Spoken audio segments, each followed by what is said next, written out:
ये है model question paper, जो कि जिसे आप यहाँ पर देख सकते हैं, प्रारूप प्रश्न पत्र, जो कि ये पिछले वर्ष के मॉडल क्वेश्चन पेपर है, लेकिन इस वर्ष के एग्जाम के लिए भी बहुत महत्वपूर्ण होने वाला है। इसी कारण से आपको मैं लगातार आपको वीडियो प्रोवाइड करवा रहा हूँ। यदि आप सही वीडियो को देखना चाहते हैं तो डिस्क्रिप्शन में जा करके सही वीडियो देख सकते हैं, वहाँ पर लिंक दे दिए हैं, या फिर आप डायरेक्टली प्लेलिस्ट में जाइए और वहाँ पर जा करके आप सही वीडियो को सीरियली देख पाएंगे। देखिए, ये हमारा है विषय सामाजिक विज्ञान कक्षा 8 का, जो कि आप लोग देख सकते हैं यहाँ पर पूर्णांक यानी कि 20 नंबर का था, और यहाँ पर 20 प्रश्न पूछा गया था, प्रत्येक प्रश्न जो है 1 नंबर के थे। ठीक है, चलिए हम लोग शुरू करते हैं। बहुत इंपॉर्टेंट ये वीडियो होने वाली है, इसी कारण से आप धैर्यपूर्वक पूरा वीडियो को देखिए और बताइए कि 20 में से आप लोग कितना प्रश्न का उत्तर जानते थे, कमेंट के माध्यम से बताइए। देखिए, ये रहा आपका यहाँ पर पहला प्रश्न, और यहाँ बोला गया है भारत के अंतिम वायसराय कौन थे। भारत के अंतिम वायसराय कौन थे। ठीक है, आपका पहला विकल्प है लॉर्ड कॉर्नवालिस, दूसरा विकल्प है मतलब विकल्प संख्या बी जो आपका बोला गया Lord Mountbatten, option number C आपका है Lord Minto, option number D आपका है विलियम बेटिंग। तो बता सकते हैं इसमें से कौन सा ऑप्शन जो आपका सही होगा। यहाँ पर क्या बोला गया है, भारत के अंतिम वायसराय बोला गया है ना। देखिए, तो भारत के अंतिम वायसराय जो थे वे थे माउंटबेटन। कौन थे? माउंटबेटन थे। तो यानी कि ऑप्शन नंबर बी आपका यहाँ पर सही होगा, लॉर्ड माउंटबेटन। क्लियर है? आगे हम लोग बढ़ते हैं। आगे क्वेश्चन देखिए, क्वेश्चन नंबर 2। देखिए, क्वेश्चन नंबर 2 यहाँ पर क्या बोला गया है, 22 अक्टूबर 1764 ईस्वी को बक्सर युद्ध में अंग्रेजी सेना का नेतृत्व किसने किया, बताइए। सबसे पहले यहाँ पर तो मैं आपको बताऊँ, इस एक ही प्रश्न में 2 प्रश्नों के जवाब आपको मिल जाएगा। एक तो सबसे पहले बक्सर युद्ध, तो बक्सर युद्ध कब हुआ था, 22 अक्टूबर, डेट याद रखिएगा, 22 अक्टूबर 1764 ईस्वी को। ठीक है, और इस बक्सर युद्ध जो है इसमें अंग्रेजी सेना का नेतृत्व किसने किया, तो आपको बताना है कौन सा ऑप्शन होगा। ऑप्शन नंबर ए में लिखा गया है Robert Clive, option number B में है Lord Cornwallis, option number C में है Captain Munro, option number D में है विलियम बेटिंग। तो कौन सा विकल्प जो है आपको लगता है सही होगा, कौन सा ऑप्शन, विकल्प मतलब ऑप्शन, ठीक है, कौन सा सही होगी आप बता सकते हैं हमें। देखिए, यहाँ पर जो होगा वे होगा ऑप्शन नंबर सी, जो कि ऑप्शन नंबर सी आपका क्या है, कैप्टन मुनरो, इसका बिल्कुल सही होगा, कैप्टन मुनरो। ठीक है, तो अंग्रेजी सेना का नेतृत्व कौन कर रहे थे, कैप्टन मुनरो कर रहे थे। और ये युद्ध जो है बक्सर का युद्ध बक्सर में हुई थी, है ना। कब हुई थी, 22 अक्टूबर 1764 ईस्वी को। ठीक है, आगे बढ़ते हैं हम लोग। अगला क्वेश्चन देखिए, क्वेश्चन नंबर 3। देखिए, क्वेश्चन नंबर 3 भी यहाँ पर शानदार प्रश्न है। यहाँ पर आपको बोला गया है टीपू सुल्तान किस राज्य से संबंध रखते थे, बताइए। टीपू सुल्तान किस राज्य से संबंध रखते थे, ठीक है, कहाँ पर वे शासन करते थे, बताइएगा। ऑप्शन नंबर ए में लिखा है बंगाल, ऑप्शन नंबर बी में है अवध, ऑप्शन नंबर सी है मैसूर, ऑप्शन नंबर डी है नागपुर। तो कौन सा इसका ऑप्शन जो है सही हो जाएगा, इसका आपका होगा मैसूर। क्या होगा, मैसूर। ऑप्शन नंबर सी जो है इसका बिल्कुल सही होगा, मैसूर होगा। ठीक है, चलिए आगे बढ़ते हैं हम लोग क्वेश्चन नंबर 4 की ओर। देखिए, ये रहा आपका शानदार सा प्रश्न, क्वेश्चन नंबर 4। देख सकते हैं आपका क्वेश्चन नंबर 4 यहाँ पर क्या कहता है। 4 नंबर क्वेश्चन आपका है कि महात्मा गांधी ने 1917 ईस्वी में नील बगान मालिकों के विरुद्ध चंपारण में आंदोलन शुरू किया था। आपको पता होना चाहिए चंपारण किस राज्य में स्थित था, अभी भी है, ठीक है, अभी भी स्थित है। चंपारण था तो स्थिर रहेगी ना। देखिए, तो ये आपको बताना है आंदोलन जो कब हुई थी, 1917 ईस्वी में। ठीक है, नील आंदोलन जो आप लोग पढ़े हैं किताब में, तो यहाँ पर नील की खेती से यह संबंधित था। ठीक है, चलिए, तो देखिए यहाँ पर आपको बताना है चंपारण जो है वे किस राज्य में है। सिंपल से क्वेश्चन से यही कहा जा रहा है यहाँ पर कि चंपारण जो है वे किस राज्य में है। ऑप्शन नंबर ए में है बम्बई, अभी जो हम लोग मुंबई कहते हैं ना, पहले से बम्बई कहा जाता था, नाम इसका बम्बई था। उत्तर प्रदेश, बंगाल, बिहार। तो कौन सी राज्य में चंपारण है, बता सकते हैं आप लोग। तो चंपारण जो है ना वे आपका है बिहार के उधर बॉर्डर तरफ, जो कि नेपाल के साथ जो टच करते हैं उधर आपका है चंपारण। यानी कि ऑप्शन नंबर डी इसका क्या हो जाएगा, बिल्कुल सही हो जाएगा। ठीक है, ऑप्शन नंबर डी में क्या लिखा है, बिहार ना। चंपारण कहाँ पर है, बिहार में। आगे बढ़े हम लोग क्वेश्चन नंबर 5 की ओर। देखिए, क्वेश्चन नंबर 5 यहाँ पर क्या बोला गया है कि भारत में पहली सूती कपड़ा मिल 1854 ईस्वी। देखिए, याद रखिएगा बाबू, यहाँ पर क्वेश्चन में ही क्वेश्चन है, मतलब कितना शानदार, आपको कितना सारा, जैसे कि यहाँ पर 20 क्वेश्चन तो हो ही रहे हैं, साथ ही साथ और भी आपको बहुत सारा आइडिया भी लग रहा है यहाँ पर। ठीक है, देखिए, तो भारत में पहली सूती कपड़ा मिल कब लगाया गया था, पहले आप ये बता दीजिए। तो यहाँ पर आपका क्या लिखा गया, 1854 ईस्वी को ये सूती कपड़ा मिल लगाया गया था। किस जगह स्थापित हुआ ये आपको बताना है कि किस जगह लगाया गया था। ठीक है, भारत में पहली सूती कपड़ा मिल जो है 1854 ईस्वी में जो लगाया गया था वे किस जगह पर लगाया गया था। ठीक है, ऑप्शन नंबर ए में क्या लिखा है, बम्बई, ऑप्शन नंबर बी में है Surat, option number option number B में है सूरत, ऑप्शन नंबर सी में है बंगाल और ऑप्शन नंबर डी में क्या है मद्रास। तो बता सकते हैं इसका कौन सा ऑप्शन सही होगा। इसका आपका होगा बम्बई, क्या होगा बम्बई होगा, ठीक है बम्बई, बम्बई इसका बिल्कुल सही हो जाएगा। सूती कपड़ा मिल सबसे पहले कहाँ लगाया गया था, बम्बई में। कब लगाया गया था, 1854 ईस्वी में। आगे बढ़े हम लोग क्वेश्चन नंबर 6 की ओर। देखिए ये रहा आपका क्वेश्चन नंबर 6 और यहाँ पर बोला गया है 1857 ईस्वी के विद्रोह के समय भारत का गवर्नर जनरल कौन था। बताइए 1857 ईस्वी के जो विद्रोह जो हुआ था ना, उस समय यदि हम देखेंगे भारत के गवर्नर जनरल तो कौन था, बता सकते हैं आप लोग। ऑप्शन नंबर ए में लिखा गया Lord Minto, option number B में है Robert Clive, option number C में है Lord Wellesley, option number D में है लॉर्ड कैनिंग। तो कौन सा ऑप्शन इसको आपको लगता है कि सही हो जाएगा, बता सकते हैं आप लोग। इसका होगा लॉर्ड कैनिंग, क्या होगा लॉर्ड कैनिंग होगा इसका बिल्कुल सही ऑप्शन, ठीक है ऑप्शन नंबर डी। देखिए तो 1857 ईस्वी के विद्रोह के समय भारत का गवर्नर जनरल कौन था, तो बता दीजिए वह था लॉर्ड कैनिंग था, ठीक है। आगे बढ़े हम लोग क्वेश्चन नंबर 7 की ओर। तो ये रहा आपका यहाँ पर शानदार से प्रश्न क्वेश्चन नंबर 7, ठीक है। देखिए क्वेश्चन नंबर 7 आपका यहाँ पर क्या बोला गया है कि धन की निकासी का सिद्धांत किसने दिया। काफ़ी इंपॉर्टेंट है और आप लोग किताब में जरूर पढ़े बाबू। देखिए धन की निकासी का सिद्धांत किसने दिया। ऑप्शन नंबर ए में लिखा गया Jawaharlal Nehru, option number B में है Mahatma Gandhi, option number C में है दादा भाई नौरोजी, ऑप्शन नंबर डी में है सुभाष चंद्र बोस। तो बता सकते हैं इसमें से कौन सा विकल्प आपका जो सही होगा। देखिए आपको मैं बताऊँ यहाँ पर जो है जो धन की निकासी का सिद्धांत जो है ना, धन की निकासी का सिद्धांत जो है वे दिए थे दादा भाई नौरोजी ने दिए थे। तो ऑप्शन नंबर क्या हो जाएगा, सी वाला इसका बिल्कुल सही होगा, ऑप्शन नंबर सी दादा भाई नौरोजी। आगे बढ़े हम लोग क्वेश्चन नंबर 8 की ओर। देखिए ये रहा आपका यहाँ पर शानदार से प्रश्न क्वेश्चन नंबर 8। यहाँ पर क्या बोला गया है, लॉर्ड कर्जन ने 16 अक्टूबर 1905 को किस राज्य का विभाजन किया। ये काफ़ी दुखद घटना थी बाबू, काफ़ी दुखद घटना। इसमें लॉर्ड कर्जन जो है ना विभाजित कर देते हैं हमारे देश से। यहाँ पर देखिए किसको विभाजित करते हैं आप बताइएगा, 16 अक्टूबर 1905 में, ठीक है, को किस राज्य का विभाजन कर दिया, आप बता सकते हैं इसका कौन सा ऑप्शन होगा। राज्य का विभाजन कर देते हैं यहाँ पर, ठीक है। देखिए तो यहाँ पर ऑप्शन नंबर ए में लिखा है बंगाल, ऑप्शन नंबर बी में क्या है मद्रास, ऑप्शन नंबर सी में है बम्बई, ऑप्शन नंबर डी में उड़ीसा है, ठीक है। तो यहाँ पर जो आपका होगा वे होगा बंगाल, क्या होगा बंगाल। तो ये आप लोग यहाँ पर देख सकते हैं, यह हमारा प्यारा सा भारत है, ठीक है। इसमें से देखिएगा आप लोग यहाँ पर देखिए बाबू, तो यहाँ से लेकर ना ये वाला पूरा हिस्सा तभी बंगाल हुआ करता था, ठीक है। इस बंगाल को किन्होंने, तो लॉर्ड कर्जन ने, कब 16 अक्टूबर 1905 में इस बंगाल को 2 हिस्सों में बांट देते हैं, एक हमारा पूर्वी बंगाल एक पश्चिमी बंगाल, ठीक है।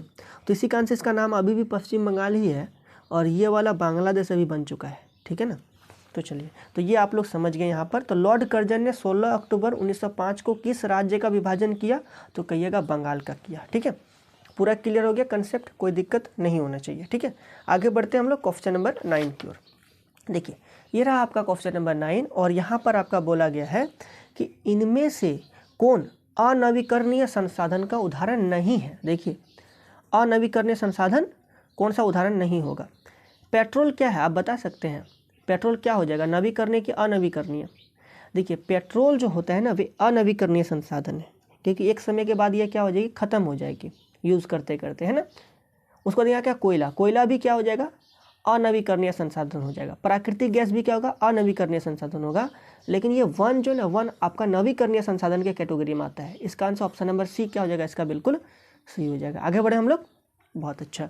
आगे देखिए क्वेश्चन नंबर 10। यहाँ पर क्या बोला गया है, कपास की खेती के लिए उपयुक्त मृदा चुने। कपास की खेती के लिए सबसे उपयुक्त मृदा क्या होती है बताइए। ऑप्शन नंबर ए में लिखा है लेटराइट मृदा, ऑप्शन नंबर बी में है लाल व पीला मृदा, ऑप्शन नंबर सी में है काली मृदा, ऑप्शन नंबर डी में है जलोढ़ मृदा। देखिए कपास की खेती के लिए जो उपयुक्त मृदा जो होती है वे होती है आपका काली मृदा। क्या होती है, काली मृदा होती है। तो इस प्रकार से ऑप्शन नंबर सी इसका क्या होगा, सही होगा, काली मृदा होगा, ठीक है। तो कपास की खेती के लिए उपयुक्त मृदा क्या होती है बाबू, काली मृदा। बोलिएगा साथ साथ क्या होती है, काली मृदा होती है। आगे हम लोग बढ़े क्वेश्चन नंबर 11 की ओर। देखिए ये रहा आपका क्वेश्चन नंबर 11 और यहाँ बोला गया है झारखंड में अभ्रक का उत्पादन मुख्य रूप से कहाँ नहीं होता है। बताइए झारखंड में अभ्रक का उत्पादन मुख्य रूप से कहाँ नहीं होता है, ठीक है। तो आप लोग यहाँ पर बता सकते हैं ऑप्शन नंबर ए में क्या है कोडरमा, ऑप्शन नंबर बी में है गिरिडीह, ऑप्शन नंबर सी में है गुमला और ऑप्शन नंबर डी में है हजारीबाग। देखिए आपको मैं यदि बताऊँ यहाँ पर इसका हमारा होगा गुमला। देखिए गुमला में अभ्रक का खान नहीं है, ठीक है, लेकिन कोडरमा में है।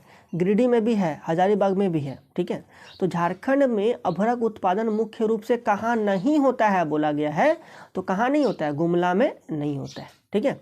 आगे बढ़ते हैं हम लोग क्वेश्चन नंबर 12 की ओर। देखिए ये रहा आपका यहाँ पर 12 नंबर प्रश्न, और यहाँ पर आपका बोला गया है कि ध्यान से समझिएगा, विश्व का सबसे बड़े चावल उत्पादक देशों का सही क्रम चुनें। देखिए यदि मैं बात करूँ विश्व का सबसे ज़्यादा चावल उत्पादन कहाँ होती है, तो वे होती है आपका चीन में। कहाँ होती है, चीन में होती है ना। उसके बाद आपका कहाँ होती है, तो उसके बाद आपका होती है भारत में, ठीक है। उसके बाद कहाँ होती है, जापान में, और उसके बाद श्रीलंका यहाँ पर हो जाएगी, ठीक है। तो इस कारण से हमारा क्या होगा, ऑप्शन नंबर ए आपका जो है बिल्कुल सी होगा। ऐसे जापान, उधर भारत, उसके बाद इंडोनेशिया भी हो गया, वहाँ पर भी चावल की खेती बहुत ज़्यादा होती है, उत्पादन वहाँ बहुत ज़्यादा होती है। तो इस प्रकार से आप याद रखिएगा, विश्व का सबसे बड़े चावल उत्पादक देशों का सही क्रम चुने तो क्या हो जाएगी, चीन, भारत, जापान और फिर श्रीलंका, ठीक है। चलिए तो ये रहा ऑप्शन नंबर ए, इसका बिल्कुल सही हो जाएगा। चलिए आगे बढ़े हम लोग क्वेश्चन नंबर 13 में। देखिए 13 नंबर यहाँ पर प्रश्न है, ग्रेट लेक्स किन समूहों का नाम है। देखिए ग्रेट लेक्स किन समूहों का नाम है, क्वेश्चन बहुत ज़्यादा इंपॉर्टेंट है और यहाँ पर आपको बहुत कुछ जानकारी भी मिलेगा। देखिए ग्रेट लेक्स किन समूहों का नाम है, बताइए। 5 नदियों का समूह, 5 पहाड़ों का समूह, 5 झीलों का समूह, 5 जलती मोमबत्तियों का समूह। बताइए ग्रेट लेक्स जो है ना, लेक्स मतलब भी क्या होती है, झील होती है बाबू। आप बताइए, तो आंसर तो यहीं पर मिल गया आपको, है ना, मिल गया ना आंसर। देखिए ये क्या हो गया, 5 झीलों का समूह है। क्या है, 5 झीलों का समूह, इसलिए से कहा था ग्रेट लेक्स कहा जाता है, ग्रेट लेक्स कहता है। अच्छा बात आती है कि 5 झील कौन कौन सी है, ठीक है। तो ये आप लोग कॉपी में फटाफट से लिख लीजिए।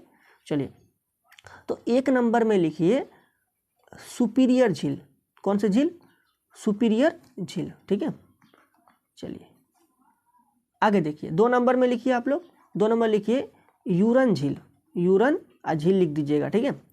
3 नंबर में लिख दीजिए